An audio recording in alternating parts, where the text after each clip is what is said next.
recibiréis en el reino por Jesús.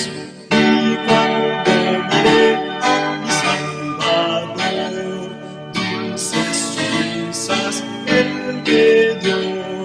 Hoy del maligno soy vencido, mirando a la cruz, oh Jesús murió. Oh, mirad, pues hallaréis. Y por la gracia de Dios estamos aquí vivos para servir a nuestro Dios y a ustedes, mis hermanos, con otro estudio más de la lección de la escuela sabática. Es lunes 11 de diciembre y estamos agradecidos que nos permitan llegar hasta sus hogares, como también hasta sus vehículos. Si usted va en este momento escuchando Radio Advenimiento, la voz del Evangelio Eterno, en la 990 AM, en Dallas, Texas y sus alrededores. Este es el ministerio de la Iglesia Advenimiento del Séptimo Día Los Tres Ángeles, trayendo para ustedes los estudios de la lección de la escuela sabática, llamado así porque es el sábado en la mañana, en ese segmento de la programación llamado escuela sabática, cuando este estudio se repasa, se estudia con todos los hermanos que asisten a esa hora al templo. Bueno, ¿qué les parece si oramos de una vez para el estudio de hoy? Te agradecemos, Señor, una vez más por proveernos el don de la vida y también por darnos la oportunidad de alimentarnos con tu palabra.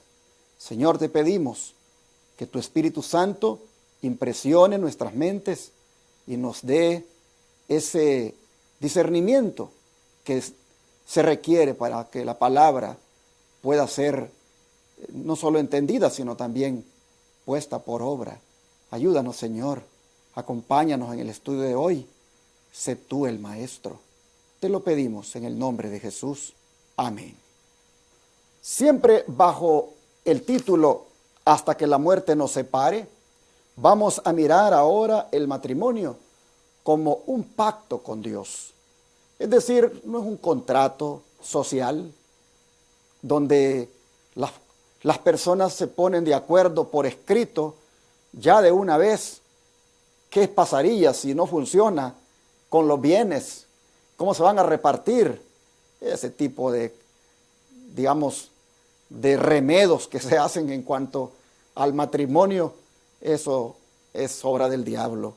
El pacto con Dios, hermanos, es distinto al contrato matrimonial. El pacto con Dios son esos votos de compromiso que se hacen delante del Señor en cuanto a la fidelidad que se ha de, digamos, mantener por parte de los contrayentes en el matrimonio. Así que un pacto con Dios.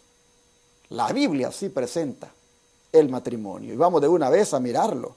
Preguntando aquí, el autor dice que ¿cuál es la visión de Dios sobre el divorcio? Indicando que la unidad familiar completa es una parte importante del plan de Dios. Para eso hay que ir al libro de Malaquías y leer en el capítulo 2, verso 16, lo siguiente. Malaquías, capítulo 2, verso 16. Escuchen lo que dice. Malaquías 2:16.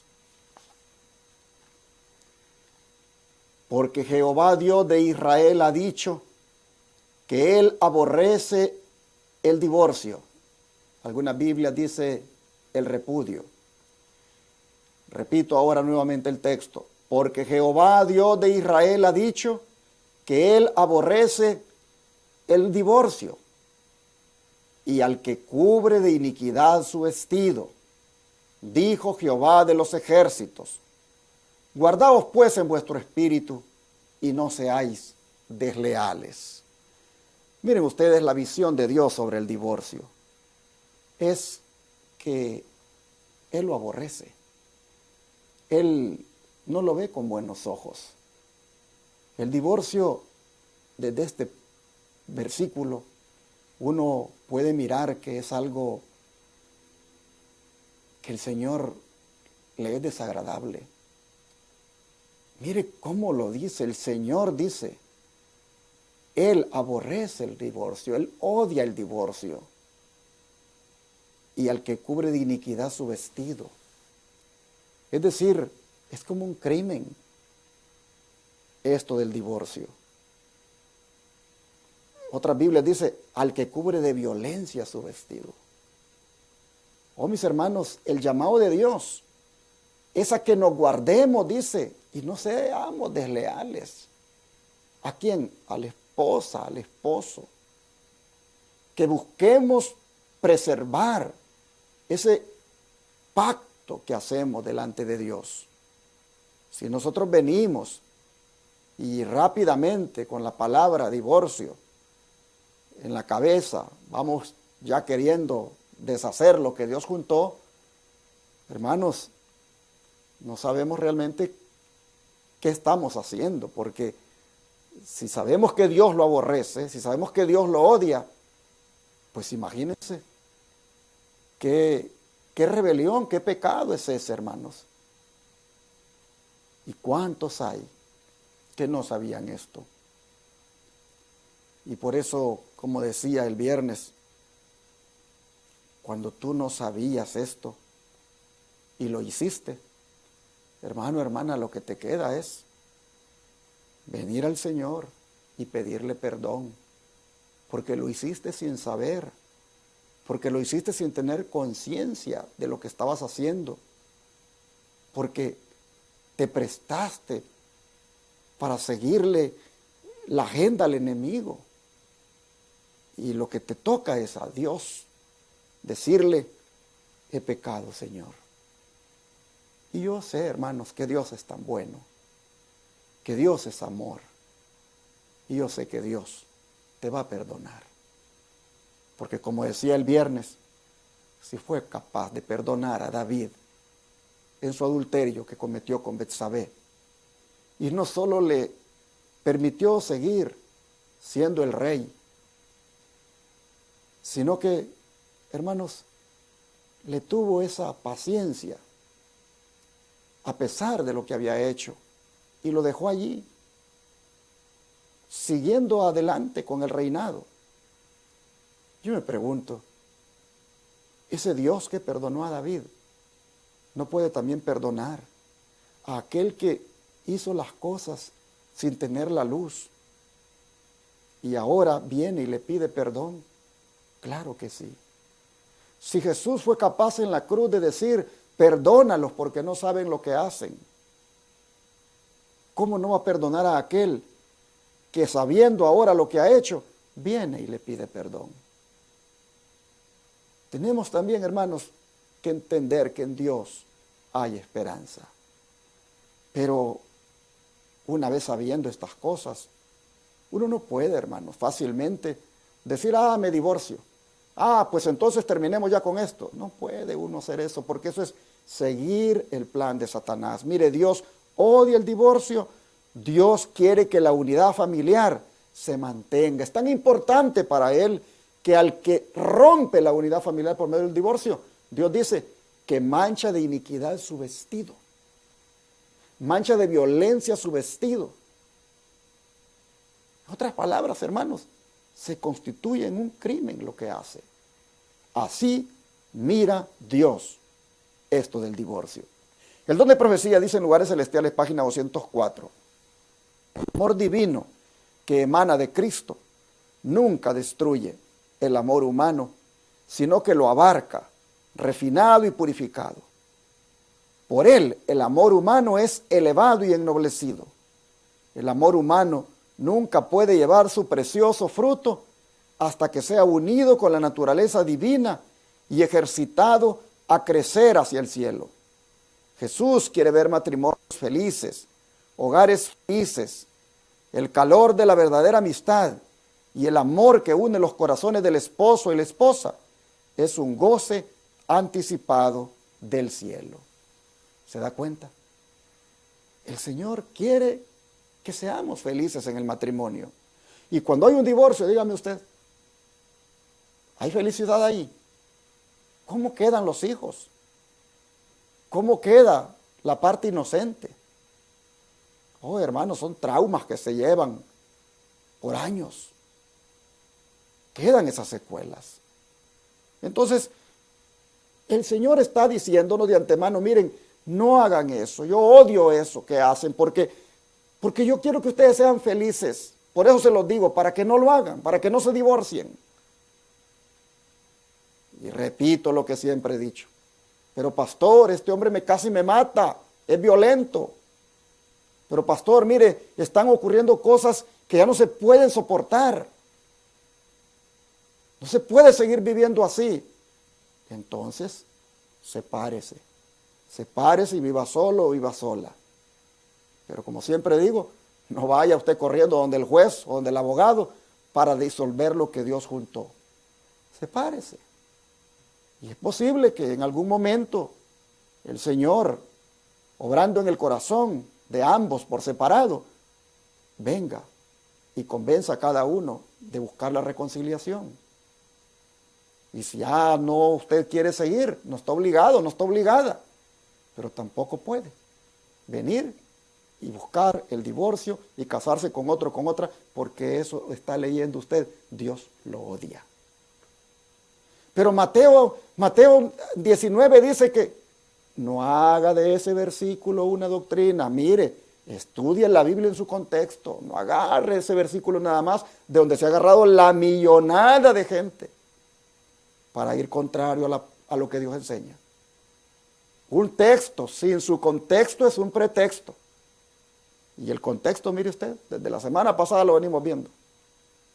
Así que hermanos, mejor, ya que Dios nunca destruye el amor humano, sino que lo abarca, lo refina y lo purifica, bueno es que nosotros, en ese amor que nos prometimos cuando nos casamos, nos mantengamos y unidos a Cristo. Ese amor, hermanos, se fundamente cada día y crezca más y más. Ahora, como afecta a la persona la promesa legal en el matrimonio de constituir una unidad familiar, incluso después del divorcio, y a quién incluye esa promesa, además de a la pareja. Para eso tenemos que seguir leyendo aquí en Malaquías, pero esta vez los versículos 13 al 15. Escuche. Dice así: y esta otra vez haréis cubrir el altar de Jehová de lágrimas, de llanto y de clamor. Así que no miraré más a la ofrenda para aceptarla con gusto de vuestra mano. Mas diréis, ¿por qué? Porque Jehová ha atestiguado entre ti la mujer de tu juventud, contra la cual has sido desleal, siendo ella tu compañera y la mujer de tu pacto. ¿No hizo él uno, habiendo en él abundancia de espíritu? ¿Y por qué uno? Porque buscaba una descendencia para Dios. Guardaos pues en vuestro espíritu, y no seáis desleales para con la mujer de vuestra juventud. Miren ustedes, más que estar ahí con esa pregunta, que yo no sé el autor cómo es que la ha formulado, porque cuesta entenderla un poco, más que eso, mejor analicemos el texto, hermanos. Aquí hay un asunto, y es que el sacerdocio, hermanos, era el que estaba lamentablemente divorciándose de sus esposas para venir y contraer matrimonio con otras. El Señor les dice, miren, ya no voy a aceptar la ofrenda con gusto de vuestra mano. Ya no voy a mirar la ofrenda. En otras palabras, los sacrificios que ustedes ofrecen como sacerdotes, yo no los voy a ver más. Yo no los voy a aceptar más. Y este altar lo van a hacer cubrir de lágrimas y de llanto y de clamor. ¿Por qué razón? Porque ustedes están siendo infieles a los votos matrimoniales. Ustedes, los líderes, ustedes, los pastores de la iglesia, están dando un mal ejemplo con esto. Ustedes están siendo desleales a su compañera, a la mujer de su pacto. Fíjese usted, por eso el autor le puso a la lección ahora un pacto con Dios. Cuando venimos, hermanos, a casarnos, venimos a constituir un pacto delante de Dios. Cuando venimos y nos divorciamos, prácticamente, hermanos, estamos violando ese pacto. Y los sacerdotes, miren ustedes, estaban haciéndolo. Los sacerdotes eran un mal ejemplo para el pueblo. Y esto lamentablemente ocurre ahora. Los pastores se divorcian y se casan con otra. Miren cómo el enemigo ha hecho las cosas.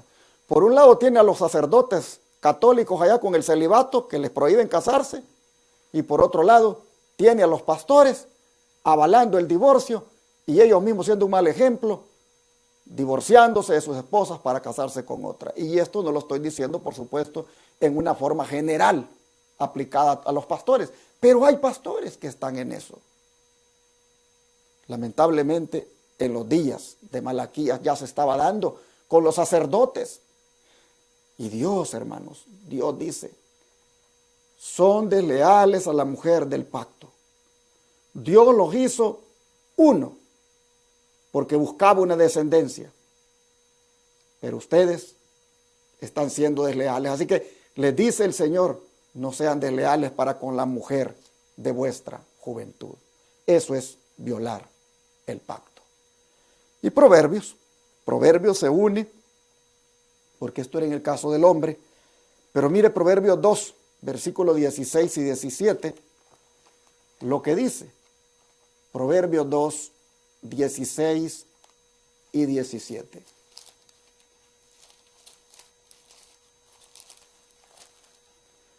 Dice la palabra de Dios: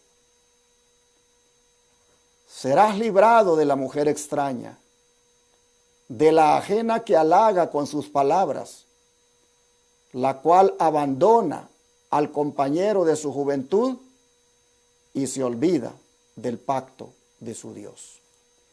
Si en Malaquías Dios le habla al hombre, aquí en Proverbio le habla a la mujer. Ambos, cuando eligen ser infieles, están violando el pacto. Ambas personas, ambos contrayentes, son prácticamente aquí señalados como personas que se olvidan del pacto de su Dios, como personas que abandonan el hombre a su compañera de su juventud, por un lado, y la mujer abandonando también a su compañero de su juventud por el otro. Así que, ¿cómo le afecta a la persona la promesa legal en el matrimonio de constituir una unidad familiar, incluso después del divorcio? ¿Y a quién incluye esa promesa, además de a la pareja? Bueno, hermanos, ¿cómo les afecta? Les afecta enormemente, al punto que dice, ni la ofrenda, ni el sacrificio que puedan ofrecer, Dios lo mira, Dios lo acepta. Mire qué delicado es esto. Por eso es que yo digo, si a alguien ya le llegó tarde este mensaje, porque pues ya se divorció y a saber cuántas veces ya, y le llegó tarde este mensaje, hermanos, lo que le queda es venir arrepentido a los pies de Cristo y decirle, Señor, perdóname, yo no sabía esto, yo me agarro de los cuernos del sacrificio, del altar de sacrificio, y pido misericordia. Y Dios es bueno, hermanos, Dios es amante y misericordioso, Dios te va a perdonar, porque Él sabe que tú no tenías este conocimiento. A veces pienso que estas lecciones nos llegan ahora más para evitar los divorcios que puedan venir en el futuro, que para poder revertir lo que ya se hizo, pues ya se hizo. Aquí lo que toca es aferrarse a la misericordia de Dios. Y no venga alguien a decir allí, no, ya no tienen esperanza, no, que mire, no, porque entonces ustedes son más justos que Dios, ustedes entonces se hablan así. ¿Son ustedes más santos que Dios? ¿No han leído en la Biblia cómo otros casos y otras personas hicieron barbaridades, pero cuando buscaron a Dios, Dios les perdonó? ¿Cuál es el Dios del cual ustedes predican El Dios que yo predico es un Dios amante y misericordioso. Es un Dios de oportunidades. Y esto lo digo porque hay algunos que solo se aferran a estas verdades y no le dan esperanza a nadie. Hermanos, lo que ya se hizo, ya se hizo. Pero si tú vienes arrepentido al Señor de corazón, cuando tú ves en la Biblia los casos que Dios perdonó, dime si Dios no te puede perdonar a ti. Pero que afecta al que lo quiera hacer de ahora en adelante, le va a afectar. Hasta el punto de que no solo va a violar el pacto que hizo con Dios, sino que también hasta la ofrenda o el sacrificio que pueda hacer, Dios no se lo va a aceptar, porque ya lo hace, como dicen, con conocimiento previo. Yo creo, hermanos, que el Señor está diciéndole a la mujer y al hombre, sean fieles a su pacto que hicieron. Sean fieles y no hagan que el compañero o la compañera que Dios les dio, pues reciba ese sufrimiento, esa humillación, buscando un divorcio para venir a actuar de una manera pecaminosa y caer en el adulterio.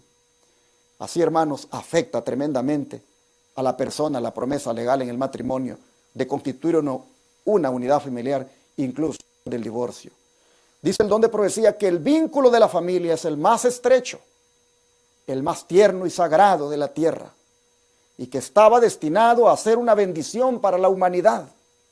Y lo es siempre que el pacto matrimonial sea sellado con inteligencia, en el temor de Dios y con la debida consideración de sus responsabilidades. Ministerio de Curación, página 275. ¿Se da cuenta qué hermoso es esto? Mire qué maravilloso. Es el más tierno y sagrado de la tierra, el vínculo de la familia. Y esto comienza por esa pareja que se casa, por esos esposos que se casan.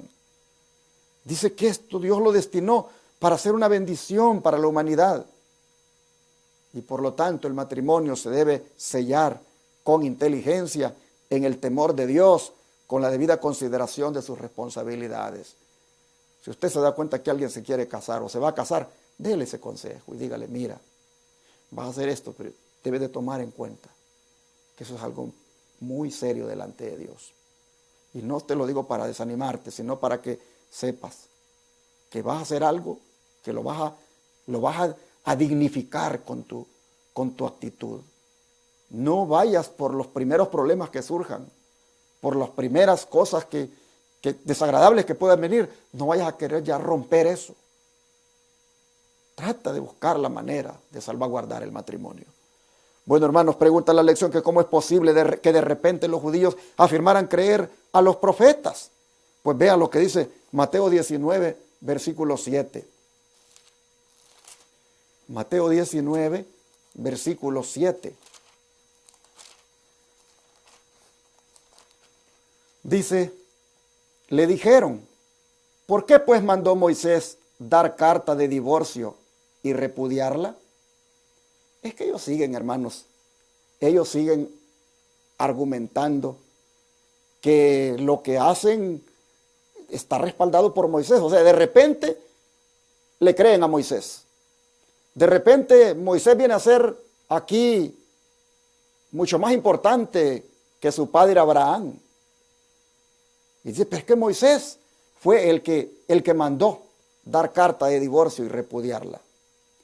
Ellos insisten en ir allá a Moisés para respaldar su dureza de corazón y para respaldar su divorcio. Pero Cristo, ¿a dónde los está mandando, hermanos? Cristo los está mandando al principio. Cristo los está mandando al Edén. Allá. La mujer les dice y el hombre, Dios los hizo. Y ambos, por lo tanto, merecen el respeto y merecen ser valorados. Bueno, pero ahora vienen y como que creen en Moisés, creen a los profetas. ¿Cómo es posible que vinieran de repente a afirmar eso? Es que así es. Cuando se quiere justificar uno, hermanos, uno hasta la misma Biblia puede usar para hacerlo. Por ejemplo, hubo uno que dijo, Ah, dijo, yo solo una mujer tengo, dijo, ¿y por qué no puedo tener otra? Dijo, si mire Salomón cuántas tuvo. Eso no está escrito para que nosotros lo hagamos. Está escrito para que veamos las consecuencias de haber hecho eso. Aparece esto en la vida de Salomón para que miremos nosotros las consecuencias que trajo para su vida el haber cometido ese error de tener tantas mujeres. No para que nosotros vengamos y justifiquemos el andar allí siendo infieles.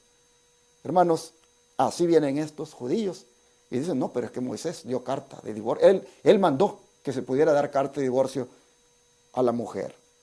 Escuche lo que dice el don profético comentando esto. Dice, los fariseos habían aseverado que la enseñanza de Cristo se oponía a la ley que Dios había dado por medio de Moisés. Pero la orden que dio al leproso limpiado de presentar una ofrenda según la ley probaba que esa acusación era falsa. Era suficiente testimonio para todos los que estuviesen dispuestos a ser convencidos. La reverencia que ellos, el grupo de fariseos y escribas, manifestaban ocultaba una profunda maquinación para arruinar a Jesús. Querían valerse de esta oportunidad para asegurar su condena, pensando que cualquiera fuera la decisión hecha por él, hallarían ocasión para acusarle. Una de dos, o Dios enseña a su iglesia, reprende sus malas acciones y refuerza su fe, o no hace nada de eso. O esta obra es de Dios, o no lo es. Dios no entra en componendas con Satanás. Mi tarea durante los últimos 30 años, dice Elena White, ¿lleva el sello de Dios o del enemigo? En este asunto, dice, no hay medias tintas. Los testimonios son del Espíritu de Dios o del demonio. Al alinearse contra los siervos de Dios, ¿está trabajando para Dios o para el maligno? Por sus frutos los conoceréis. ¿Qué sello llevaba su obra? ¿Valdrá la pena mirar con espíritu crítico el resultado de su conducta? Así, he iniciado toda la gente, página 230, 425, y Testimonios para la Iglesia, tomo 4, página 227. Nosotros vemos qué es lo que había detrás en la pregunta de los fariseos y también en la excusa o en el respaldo que ellos usaban para sostener su aseveración de que se podía divorciar de la mujer. Ellos solamente estaban utilizando a Moisés para entrampar a Jesús. Estaban solamente pretendiendo que creían a los profetas, pero solamente era para arruinar el ministerio de Cristo. Lo acusaban inclusive de que él se oponía a la ley que Dios había dado por medio de Moisés. Pero el Señor fue tan cuidadoso que inclusive cuando sanó a ese leproso, a aquel leproso le dijo, vaya ahora, preséntese ante el sacerdote y haga como dice la ley, presente la ofrenda. Y ahí el Señor era bien respetuoso de los requerimientos que Moisés estipuló. Pero cuando se trata de esto, del divorcio, el Señor dice, no, vámonos allá al Edén, allá está la voluntad de Dios.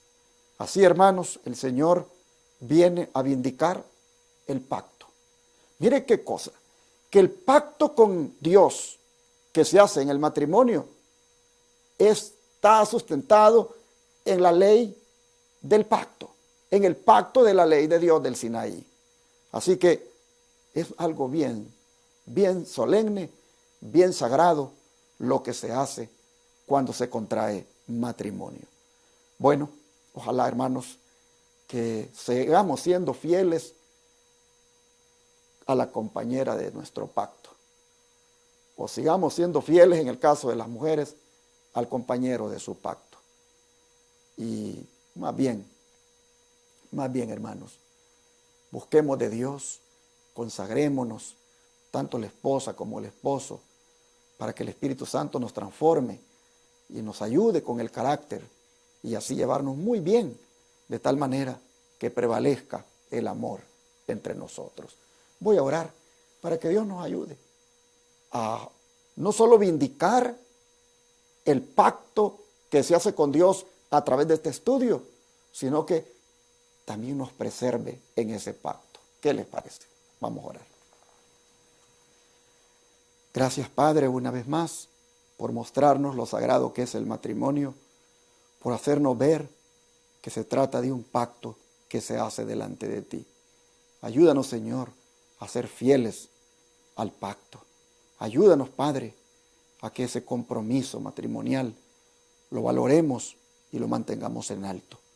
Oh Señor, te rogamos que el carácter, Padre, que es el que lamentablemente el diablo ocupa para echar a perder tu pacto, Señor, tú nos ayudes con ese carácter, de tal manera que nos los transformes, de tal manera que nos lo cambies, Señor, y así podamos contribuir a un bienestar, a un ambiente de paz y de armonía en el hogar, para con la esposa, para con el esposo y los hijos. Señor, ayúdanos a mantener siempre este pacto de una manera santa y sagrada. Te lo pedimos en el nombre de Jesús. Amén.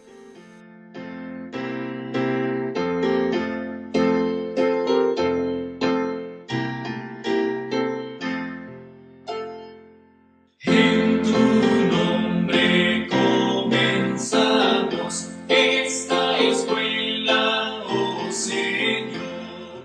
Con fervor te suplicamos, seas nuestro Dios.